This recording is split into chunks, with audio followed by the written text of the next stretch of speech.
আসসালামু আলাইকুম প্রিয় শিক্ষার্থীরা, কেমন আছো তোমরা? পূর্বের লেসনে আমরা আলোচনা করেছি ইংরেজি ভাষার বর্ণমালা বা ইংলিশ অ্যালফাবেট গুলো নিয়ে। সেখানে আমরা সঠিকভাবে উচ্চারণগুলো করেছি, কারেক্ট ইংলিশ অ্যালফাবেট প্রোনাউন্সিয়েশন নিয়ে আলোচনা করেছি। আশা করি লেসনটি তোমাদের অনেক উপকার এসেছে। আজকে আমরা আলোচনা করব কাইন্ডস অফ ইংলিশ অ্যালফাবেট বা ইংরেজি ভাষার বর্ণমালার প্রকারভেদ। ইংরেজি বর্ণমালাগুলোকে আমরা জানি দুটি ভাগে ভাগ করা যায়। ইংরেজি বর্ণমালা অক্ষরগুলোকে দুই ভাগে ভাগ করা যায়, যেমন ভাওয়েল ও কনসোন্যান্ট। ভাওয়েলকে বাংলায় বলা স্বরবর্ণ, আর কনসোন্যান্টকে বাংলায় বলা হয় ব্যঞ্জন বর্ণ।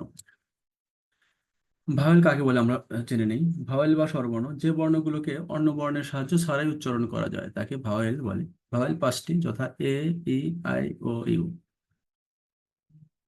এবার এবার আমরা আসি কনসোন্যান্ট। কনসোন্যান্ট বা স্বরবর্ণ যে বর্ণগুলোকে অন্য বর্ণের সাহায্য ছাড়া উচ্চারণ করা যায় না তাকে কনসোন্যান্ট বলে।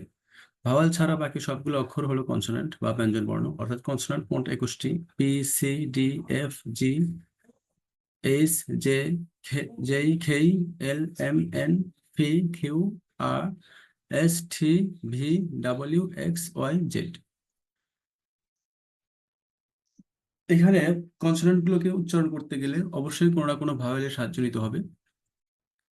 যেমন বি অক্ষরটা উচ্চারণ করতে গেলে ব যোগ রাষ্ট্রীয়। আর রাষ্ট্রীয় মানে কি? ই বা আই। এফ এফ অক্ষরকে উচ্চারণ করতে গেলে কি কি লাগবে আমাদের? এ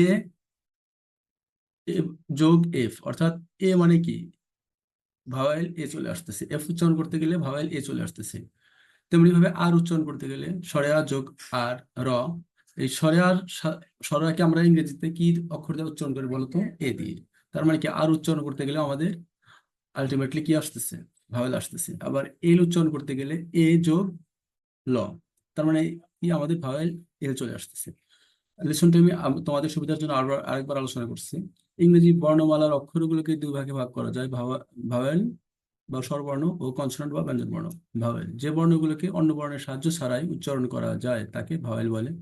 ভাওয়েল পাঁচটি, যথা এই, ই, আই, ওয়াও, ইউ। কনসোনেন্ট বা স্বরবর্ণ যে বর্ণগুলোকে অন্য বর্ণের সাহায্য ছাড়া উচ্চারণ করা যায় না, অর্থাৎ যে বর্ণগুলো উচ্চারণ করতে গেলে কোনো না কোনো ভাওয়েল লাগে, তাকে কনসোনেন্ট বলে। ভাওয়েল ছাড়া বাকি সবগুলো অক্ষর হলো কনসোনেন্ট বা ব্যঞ্জন বর্ণ। কনসোনেন্ট গুলো হলো মোট 21টি, যথা B, C, D, F, G, H, J, K, L, M, N, P, Q, R, S, T, V, W, X, Y, Z. ধন্যবাদ তোমাদের সবাইকে। আজকের মতো এখানে শেষ করছি।